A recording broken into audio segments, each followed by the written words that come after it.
దేవునికి స్తోత్రం కలుగును గాక.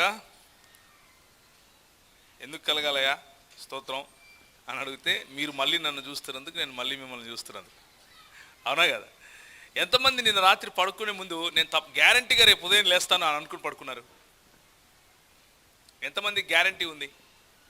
ఎవరికి లేదు కదా. కానీ ప్రభు తన చిత్తంలో తను మనకిచ్చినటువంటి ఒక చిన్న బహుమానం ఏంటంటే ఇంకొక రోజు. కాబట్టి మనం తిరిగి మన ఫెలోషిప్ అంటే సహవాసంలో కలుసుకున్నందుకు ప్రభుకు మహిమ. మనం రక్షణ అన్న విషయం గురించి మాట్లాడుకుంటూ వస్తున్నాం. నిన్న ఉదయము, నిన్న సాయంత్రము, మొన్న, ఈరోజు, రేపు కూడా రక్షణ గురించే మాట్లాడుకుంటాం. అసలు ఏంటి రక్షణ? రక్షణలో మనకు పొందింది ఏంది, పోగొట్టుకునేది ఏంది, వచ్చేదేంటి, పోయేదేంటి, ఇలాంటి ప్రశ్నలు చాలా ఉంటాయి కొంతమందికి. సో వాటిని తెలుసుకునే ప్రయత్నం చేద్దాం. ఓకేనా? ఒకసారి అపోస్తలుల కార్యం 26వ అధ్యాయము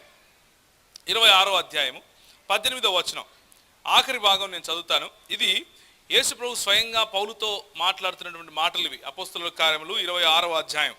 వారు చీకటిలో నుండి వెలుగులోనికి, సాతాను అధికారము నుండి దేవుని వైపుకు తిరిగి నా యందలి విశ్వాసము చేత పాప క్షమాపణను, పరిశుద్ధపరచబడిన వారిలో స్వాస్థ్యమును పొందునట్లు వారి కన్నులు తెరుచుటకై నేను నిన్ను వారి యొద్దకు పంపెదను.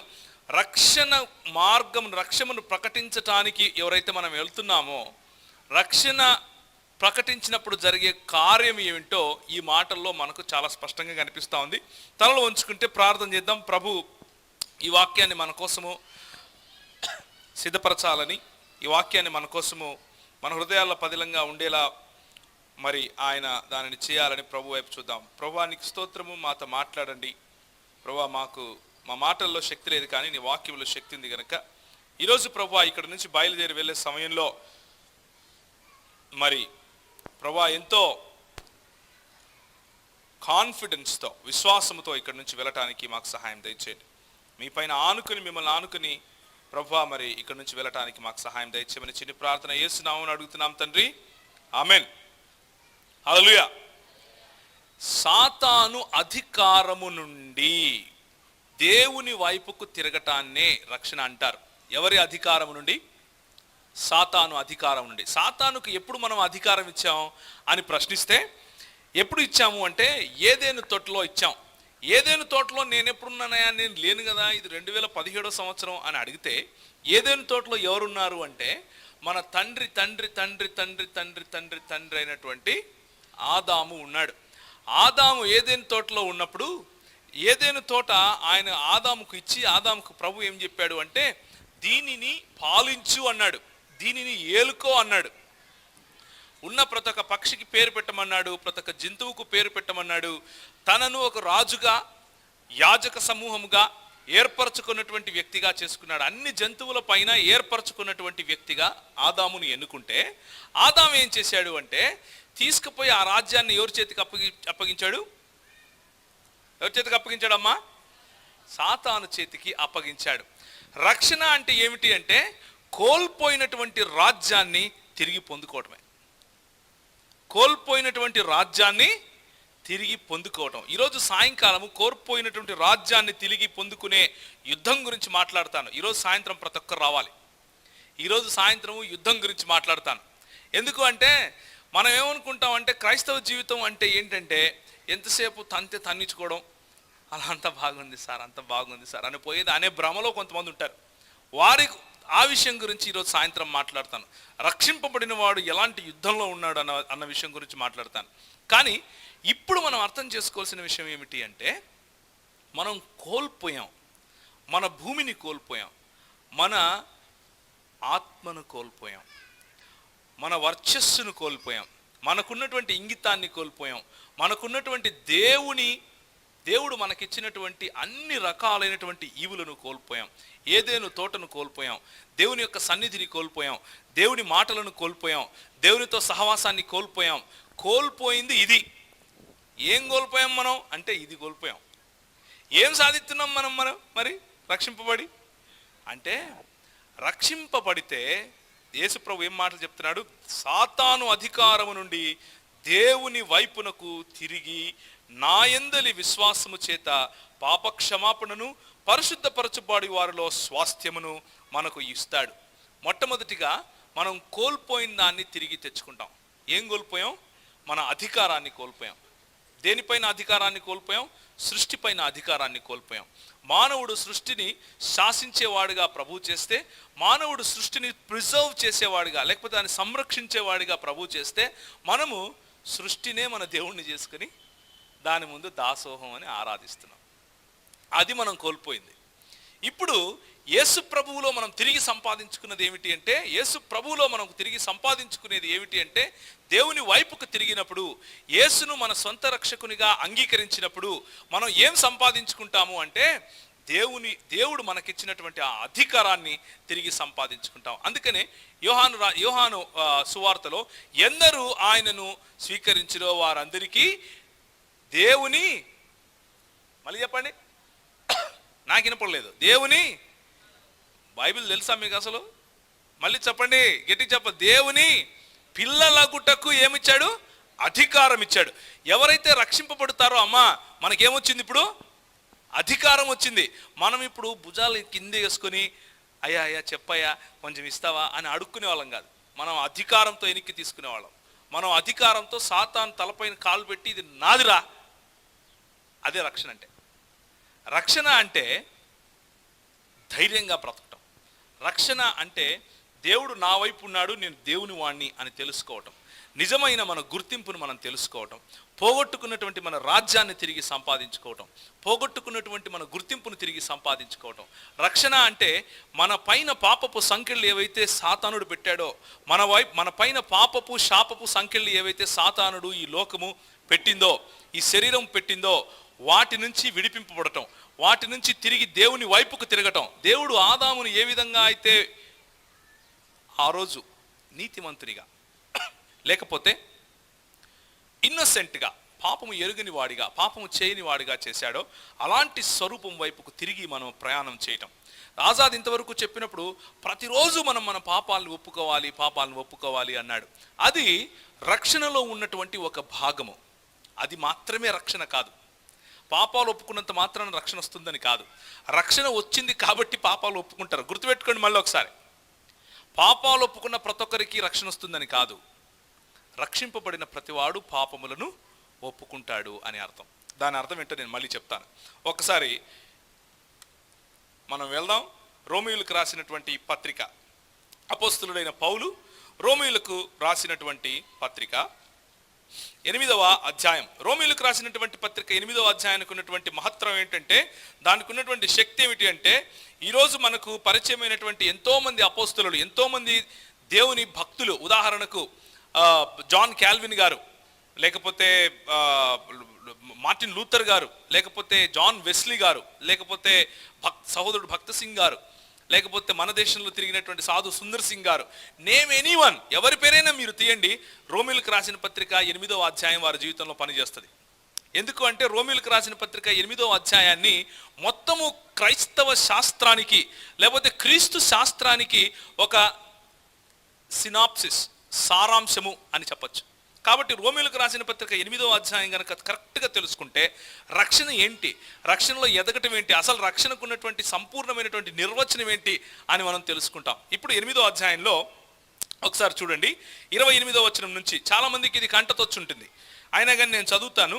దయచేసి మీ బైబిల్స్ పట్టుకుని నన్ను అనుకరించండి. దేవుని ప్రేమించు వారికి, అనగా ఆయన సంకల్పము చొప్పున పిలువబడిన వారికి మేలు కలుగుటకై సమస్తమును సమకూడి జరుగుచున్నవి అని ఎరుగుదము. ఎందుకనగా తన కుమారుడు అనేక సహోదరులలో జ్యేష్ఠుడగునట్లు దేవుడు ఎవరిని ముందుగా ఎరిగెనో వారిని తన కుమారునితో సారూప్యము గల వారగుటకు వారిని ముందుగా నిర్ణయించెను. మరియు ఎవరిని ముందుగా నిర్ణయించెనో వారిని పిలిచెను, ఎవరిని పిలిచెనో వారిని నీతిమంతులుగా తీర్చెను, ఎవరిని నీతిమంతులుగా తీర్చెనో వారిని మహిమపరచెను అని మనం చదివాం. ఓకేనా? ఇప్పుడు రక్షణకు ఉన్నటువంటి వివిధ భాగాల గురించి మనం మాట్లాడుకుంటున్నాం. ఇంతవరకు రక్షణ గురించి ఏం చూసాము అంటే, గత 2 రోజులుగా రక్షణ ఉచితంగా వస్తుంది. మొట్టమొదటి మాట, రక్షణ మనం సంపాదించుకున్నది కాదు. నేను కష్టపడి పాపాలు ఒప్పుకుంటే వచ్చేది కాదు.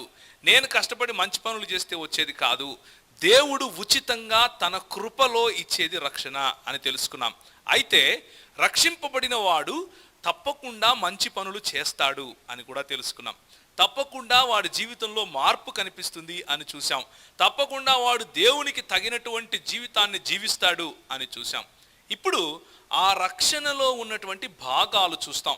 ఆ రక్షణలో మన జీవిత కాలములో జరిగే వేరు వేరు భాగాలను చూస్తాం. ఇది చూడటానికి ముందు కథ చెప్తాను, లేకపోతే 3 ఉదాహరణలు చెప్తాను. ఇప్పుడు కోతి ఒకటి ఉంటుంది, ఒక పెద్ద కోతి. కోతికి పిల్ల పుట్టిందనుకో, పిల్ల ఏడుంటుంది? సంకలో ఉంటుందా? ఏందమ్మా కోతికి సంకలో ఉంటుందా పిల్ల? నువ్వు చెప్పి ఏడుంటుంది? పొట్టకు గరుచుకుంటుంది కదా. కోతి ఆడకపోతే ఆడకు పిల్ల కూడా పోతూ ఉంటుంది. కోతి అసలు ఈ పిల్లని పట్టించుకోదు. కోతిని కరుచుకొని ఉండే పని ఎవరిది? కోతిని కరుచుకొని ఉండాల్సిన పని ఎవరిది? ఇప్పుడు పెద్ద కోతి ఈ నుంచే ఎగిరింది అనుకో, పిల్ల కోతి కూడా ఎగురుతుందా? పవర్ కట్ అయిందా? వచ్చిందే.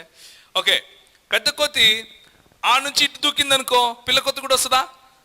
పిల్ల కోతి దూకాల్సిన అవసరం ఉందా? లేదా? లేదా?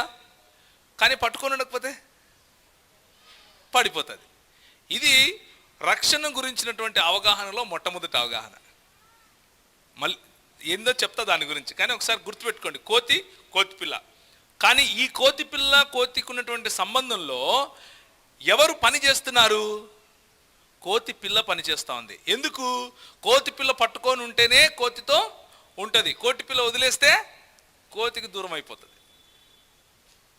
ఓకే, రెండవది పిల్లి పిల్ల. చెప్పండి, పిల్లి ఎందరిళ్ళలో పిల్లలు పెట్టింది ఇంతకుముందు? ఎప్పుడైనా పెట్టిందా?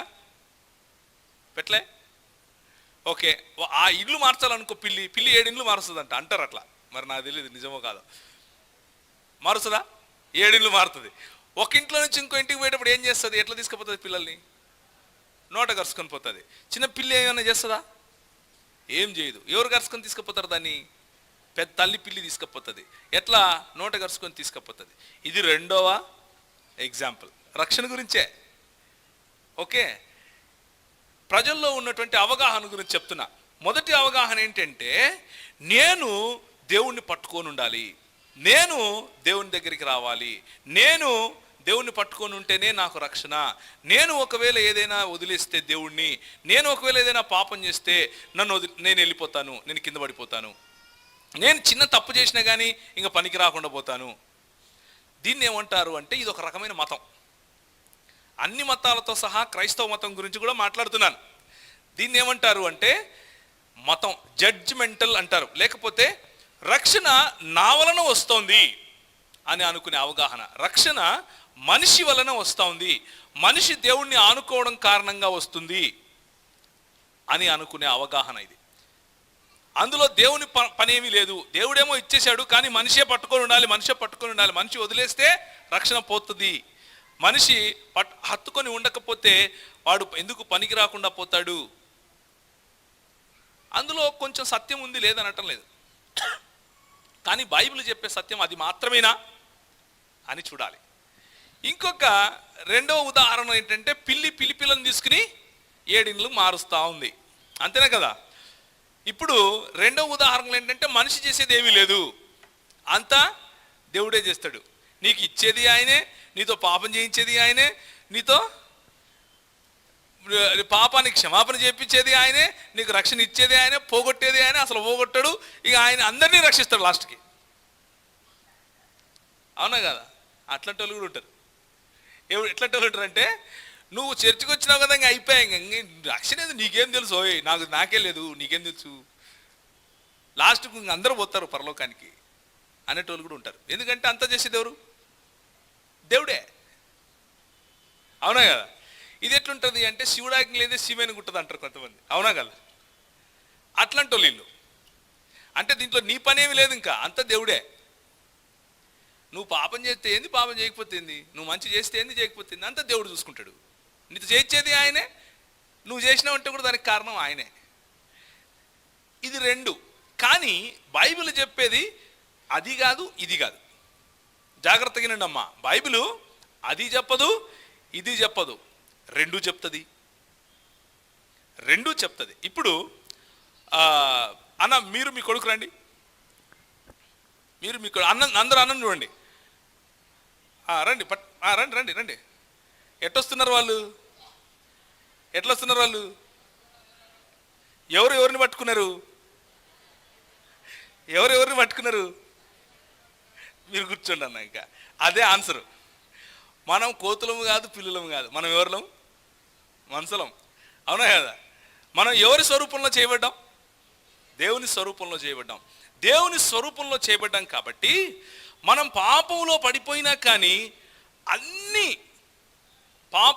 పాపం కారణంగా చెడిపోయినప్పటికీ దేవుని స్వరూపం మాత్రం చెడిపోదు.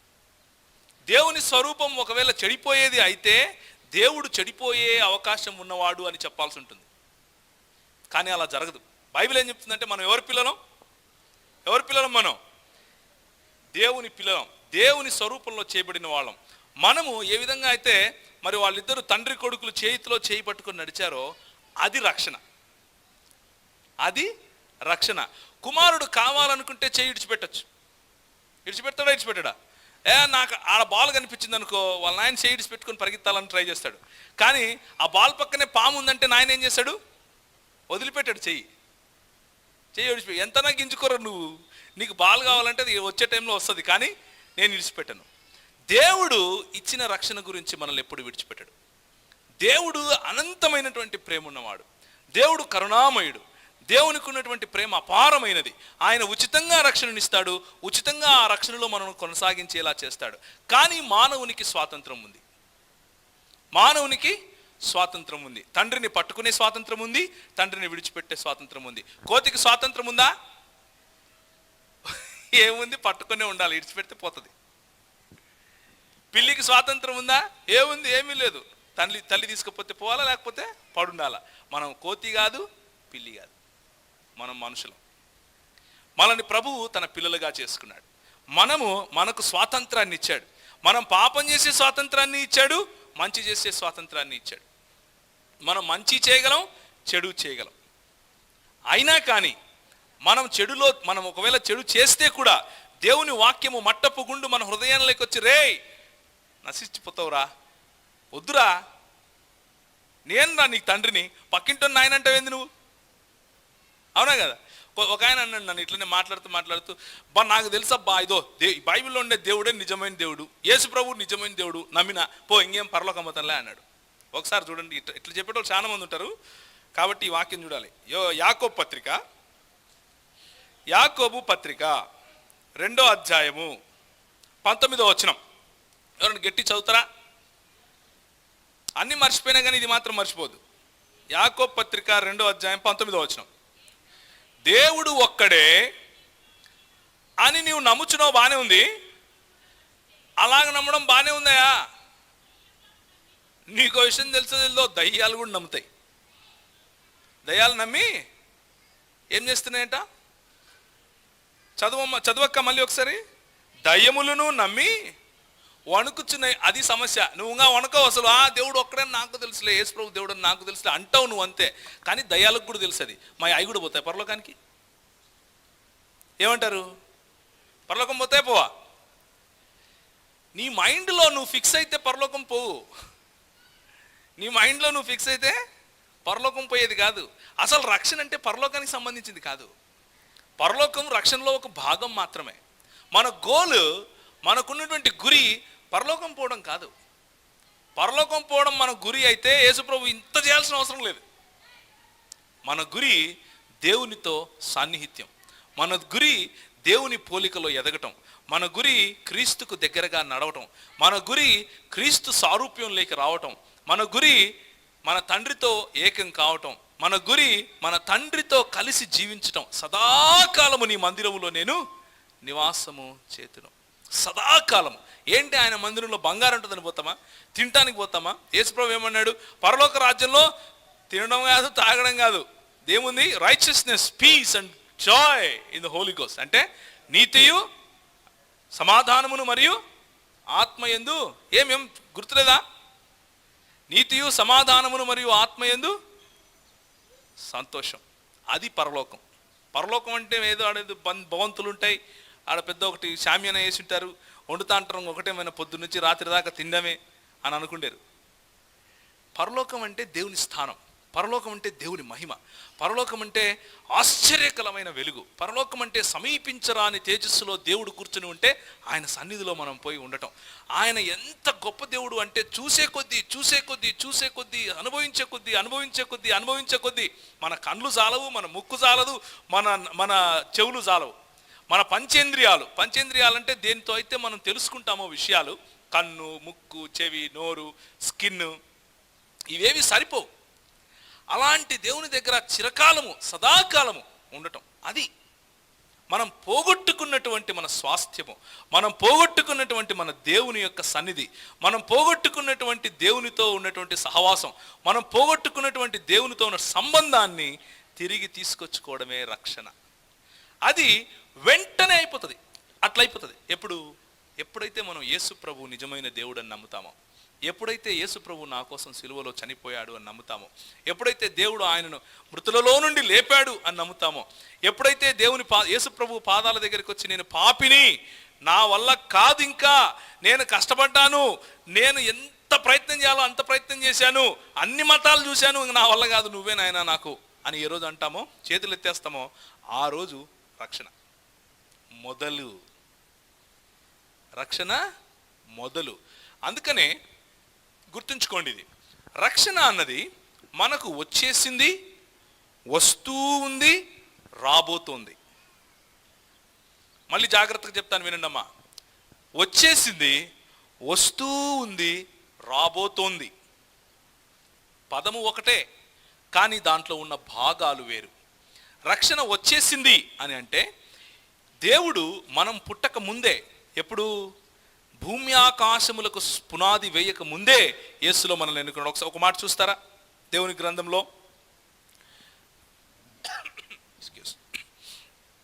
గలతీయులకు రాసిన పత్రిక 4వ అధ్యాయం 5వ వచనం. గలతీయులకు రాసిన పత్రిక 4వ అధ్యాయం 5వ వచనం. ఇంకొకరు ఎవరైనా ఎఫెసీయులకు రాసిన పత్రిక 1వ అధ్యాయం 6వ వచనం గట్టిగా చదవాలి. మనము దత్తపుత్రులము కావలెనని ధర్మశాస్త్రమునకు లోబడి ఉన్న వారిని విమోచించుటకై, ధర్మశాస్త్రమునకు లోబడిన వాడాయను. ఆయన మనల్ని దత్తపుత్రులుగా చేసుకోవటానికి ఆయన అనాది కాలమైనటువంటి సంకల్పము. ఎప్పటి సంకల్పం అది? సృష్టి ఆరంభమునకు ముందు నుంచి ఉన్నటువంటి సంకల్పము. ఆ సంకల్పములో యేసు ప్రభువు మనల్ని తనకు దత్తపుత్రులుగా, లేకపోతే తండ్రికి దత్తపుత్రులుగా చేయటానికి ఈ భూలోకంలోనికి వచ్చారు అన్నది సత్యము. ప్రేమ కోసము ప్రేమించి మనల్ని ఆయన ఆ విధంగా చేశాడు అన్నది సత్యము. ఇప్పుడు ఎఫెసీయులకు రాసిన పత్రిక 1:6, తనకు కుమారులనుగా స్వీకరించుటకై మనలను ముందుగా తన కోసము నిర్ణయించుకొని మనము తన ఎదుట పరిశుద్ధులమును నిర్దోషులమును అయి ఉండవలనని జగత్తు పునాది వేయబడక మునుపే ప్రేమ చేత ఆయన క్రీస్తులో మనలను ఏర్పరచుకున్నాడు. ఎప్పుడు? మీరు ఇక్కడ ఈరోజు కూర్చొని ఉంటారని ఎప్పుడు నిర్ణయించుకున్నాడు ఆయన? జగత్తుకు పునాది వేయబడక ముందే అంట. ఎప్పుడమ్మా? జగత్తుకు. ఇప్పుడు చెప్పండి, మీరు పాపాలు ఒప్పుకుంటే వస్తుందా పోతుందా? ఇప్పుడు చెప్పండి, మీకు ఉచితంగా వచ్చిందా, మీరు కష్టపడి తెచ్చుకున్నారా? ఇప్పుడు చెప్పండి, మీరు మీ పాపాలను వదిలేసి ఈ జగత్తు పునాది మొదలు నుంచి మిమ్మల్ని ఏర్పరచుకున్నటువంటి దేవునికి సరిపోయేట్లుగా జీవించాలా, జీవించకూడదా? ఇంకా పాపంలోనే జీవించచ్చా, జీవించకూడదా? రైట్.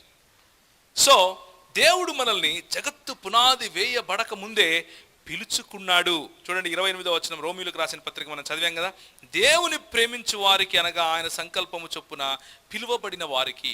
దేవునికి ఒక సంకల్పం ఉంది, దేవునికి ఒక పెద్ద డ్రీమ్ ఉంది, దేవునికి ఒక సంకల్పం. ఏంటంటే ఆ సంకల్పము, నేను నా పిల్లలకు స్వాతంత్రాన్ని ఇస్తాను, నా పిల్లలు స్వచ్ఛందంగా తమ స్వంతంగా తమ ఇష్టంతో నన్ను ప్రేమించాలి. నేను చెప్పానని కాదు, నేను చెప్పినానని కాదు, వాళ్ళంతకు వాళ్ళు నన్ను ప్రేమించాలి. వాళ్ళంతకు వాళ్ళు నా ప్రేమలో పడాలి. వాళ్ళంతకు వాళ్ళు నన్ను చూడాలని ఆశపడాలి. వాళ్ళంతకు వాళ్ళు నా గుణాలను ఇష్టపడాలి. వాళ్ళంతకు వాళ్ళు నా ప్రేమను అర్థం చేసుకోవాలి. వాళ్ళంతకు వాళ్ళు నా సార్వభౌమత్వానికి క్రిందికి రావాలి. వాళ్ళంతకు వాళ్ళు నా యొక్క నేను అన్నీ చేయగల నా సామర్థ్యత ఏదైతే ఉందో దాన్ని అర్థం చేసుకుని నన్ను ప్రేమించాలి. అంతేగాని నేను రాబోట్లను చేసుకుని నేను స్విచ్ చేస్తే అల్లెలుయ్య అల్లెలుయ్య అల్లెలుయ్య అంటారు. మళ్ళీ నేను స్విచ్ ఆఫ్ ఎత్తే రే ఏమి రాను అని తిడతారు. అలాంటి వాళ్ళను దేవుని కుమారులు అంటారా, లేకపోతే దేవుని యంత్రాలు అంటారా? ఏమంటారమ్మా? యంత్రాలు అంటారు, రోబోట్లు అంటారు. దేవుని కుమారులు స్విచ్ చేస్తే ఆరాధన చేసేవాళ్ళు, స్విచ్ తీసేస్తే ఆరాధన చేయకుండా ఉండేవాళ్ళు కాదు. స్వచ్ఛందంగా చేయాలి, with all of our heart. అందుకని యేసు ప్రభు ఒకరోజు ఒక శాస్త్రి వచ్చి, బోధకుడా నీవు అన్నీ బాగుగానే బోధించుచున్నావు, కానీ ఆజ్ఞలన్నింటిలో నువ్వు శ్రేష్టమైనది ఏది అని అడిగాడు మార్కు సువార్తలో. అడిగితే యేసు ప్రభు అంటాడు, ఏం చెప్తాడు? ఆన్సర్ చెప్తారు ఎవరన్నా? దానికంటే ముందు ఇంకోటి అన్నాడు, ఇంకా మంచిగా చెప్పాలి కరెక్ట్గా. ఆజ్ఞలన్నింటిలో నువ్వు శ్రేష్టమైనది ఏదనగా నీ దేవుడైన యెహోవాను నీ పూర్ణ హృదయముతోను, నీ పూర్ణ మనస్సుతోను, నీ పూర్ణ వివేకముతోను, నీ పూర్ణ శక్తితోను ఏం చేయాలి? ప్రేమించాలి, ఆరాధించాలి, ఆయన కోసం పనిచేయాలి. మూడిటికి ఒకటే పదం వాడింది. ఏమేమి ఉన్నాయి? మనస్సు ఉంది, హృదయము ఉంది, శక్తి ఉంది, వివేచన ఉంది. మనము ఆయనను ఆరాధించాలి. ఇట్ ఈస్ కేవలము స్విచ్ చేస్తే హల్లెలూయా చెప్పేవాళ్ళు వద్దు ప్రభువుకు. ఏదో పరలోకం ఇస్తాడు కాబట్టి ఆయన దగ్గరికి రావాల్సిన అవసరత లేదు. అలాంటి రక్షణ కావాలి అని అనుకుంటే చాలా మతాలు ఉన్నాయి, చాలా మతాలు ఆడికి పోతే కానీ నో ప్రాబ్లం ఇచ్చేస్తాయి. నువ్వు ఏడన మునిగి వచ్చే కూడా నీకు ఇస్తారు, నువ్వు 10,000 వేస్తే కూడా ఇస్తారు, చాలా ఉన్నాయి. అలాంటి మతం కాదు ఇది. ఇది మతం కాదు, ఇది సంబంధం. దేవునితో తిరిగి సంబంధం కలవటం, దేవుణ్ణి ప్రేమించటం. దేవుడు మనల్ని ప్రేమిస్తూ ఉండగా ఆయన ఆ ప్రేమను మనకు చెప్పినప్పుడు దానికి ప్రతిస్పందిస్తూ ఆయన దగ్గరికి రావటం. ఆయన పిలిచాడు మనల్ని. ఏమని పిలిచాడు? ఎప్పుడు పిలిచాడు? జగత్తు పునాదులు వేయబడక ముందే పిలిచాడు. పిలువబడిన వారికి మేలు కడగటం కోసం సమస్తము ముందుగానే ఎరిగాడు మనల్ని. ముందుగానే ఎప్పుడు? జగత్తు పునాది వేయబడక ముందే మనల్ని చూశాడు. ఎవరిని చూశాడు? వాడు ఉన్నాడు, బట్టనెత్తాడు ప్రవీణ్ గాడు, వాడు నాకు కావాలి, నేను ఇక్కడ నిలబడున్నా. అలాగని చెప్పి నేను రావాలని చెప్పి ఆయన నన్ను పిలిచినంత మాత్రాన, నేను వస్తాను అని చూచినంత మాత్రాన నేను వచ్చేలాగా నన్ను చేయలేదు. అంటే పిల్లి ఉదాహరణ ఉంది చూసారా? అది కాదు, తండ్రి కొడుకుల ఉదాహరణ. తండ్రి పిలుస్తున్నాడు, ఏం పేరు నా బాబు పేరు? ఆనంద్ ఇట్రారా అంటే వస్తున్నా డాడీ అని వస్తాడు. అది మనకు దేవునికి ఉన్న సంబంధం. అదే అన్న కారు ఉంది, ఈ నుంచి రిమోట్ కొడితే ఓపెన్ అయిపోతుంది. అది రక్షణకు సంబంధించింది కాదు, అది సంబంధం కాదు, కేవలం ఒక సొత్తు. మనము కారు కాదు, మనం పిల్లలం. స్విచ్ కొడితే ఆన్ అవుతుంది, స్విచ్ తీసేస్తే ఆగిపోతుంది. కానీ కొడుకు అట్లా కాదు. రారా అంటే ఉండు డాడీ, టీవీలో కార్టూన్ వస్తుంది, ఒక్క నిమిషం వస్తా అంటే కూడా అన్న ఏమంటాడు? పర్వాలేదులే చూసి తొందరరా. అది సంబంధం అంటే. స్విచ్ ఆఫ్ చేస్తే టీవీ ఆగిపోతుంది. టీవీకి మనకు సంబంధం ఉందా? కాదు. కేవలం టీవీని కొనుక్కున్నాను నేను, అంతే. టీవీ నా సొత్తు, అంతే. కేవలము మనము దేవుని సొత్తులం కాదు, దేవుని పిల్లలం. మనకు దేవుడు స్వాతంత్రాన్ని ఇచ్చాడు. ఆ స్వాతంత్రంతో ప్రభు దగ్గరికి రాగలగాలి. ఆ స్వాతంత్రంతో ఆయన ఇచ్చిన పిలుపును మనం విని ఆయన వద్దకు రావాలి. స్వచ్ఛందంగా ఇష్టపడి రావాలి. అది రక్షణ. కాబట్టి అంతా దేవుడు చేస్తాడు అనేది నిజమే, నా భాగము ఉంది అనేది నిజమే. దేవుడు పిలిచాడు అన్నది నిజమే, మనము ప్రతిస్పందించాము అన్నది నిజమే. కాబట్టే తండ్రి కొడుకుల సంబంధం గురించి ప్రభువు మాట్లాడుతున్నాడు. నేను తండ్రిని అంటున్నాడు. అయితే చూడండి, పిలువబడిన వారిని, ముందుగా ఎరిగిన వారిని, నిర్ణయించిన వారిని పిలిచాడు. ఆ తర్వాత ఎవరిని పిలిచాడో వారిని నీతిమంతులుగా తీర్చాడు. యెషయా గ్రంథం 12వ అధ్యాయం 2వ వచనం ఎవరైనా చదువుతారా? యెషయా గ్రంథము 12వ అధ్యాయం 2వ వచనం.